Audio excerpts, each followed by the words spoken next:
là, sur cette action, 6 mètres, 5 mètres 50. Heureusement pour la RDC qui peut assouffler, qui peut récupérer. Toute dernière minute, la RDC se dirige lentement, mais sûrement, vers la phase finale de la Coupe du Monde, la 23e édition. Un peu moins de 25 secondes à jouer. Certainement les derniers dégagements de Lionel Mpassi. Marcelin, souvenez-vous.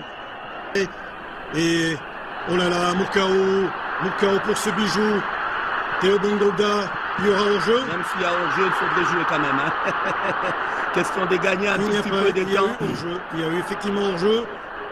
Et il fallait gagner le temps. Est en train d'être écrite par les joueurs, mais nous également. La République démocratique du Congo est en Coupe du Monde. La République démocratique du Congo est en phase finale de Coupe du Monde. 52 ans La République démocratique du Congo est en phase finale de Coupe du Monde. 52 ans après la dernière participation. Et il y a des sportifs très heureux. Et le premier, c'est bien sûr son Excellence Félix-Antoine Tshisekedi Tshilombo, chef de l'État. Il est celui qui a cru en ces léopards, il est celui qui a cru, même quand tout semblait finir. On se souvient encore de cette défaite face au Sénégal et tout le monde avait pratiquement lâché, tout le monde était découragé, personne ne voyait la RDC au mondial. Rares, hein. De là où il était, il avait encouragé les léopards. On se souvient encore de son discours dans les vestiaires. Au terme de la phase de groupe, il a dit qu'il était serein, il était déterminé.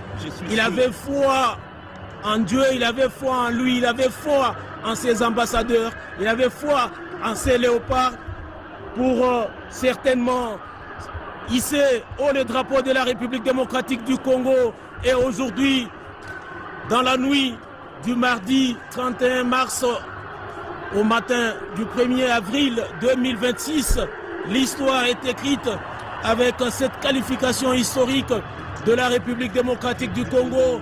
Ça valait la peine d'être fait. Eh bien, l'homme de Sébastien, ils sont dans le groupe K, il faudrait le dire, Marcelin Mwananteba.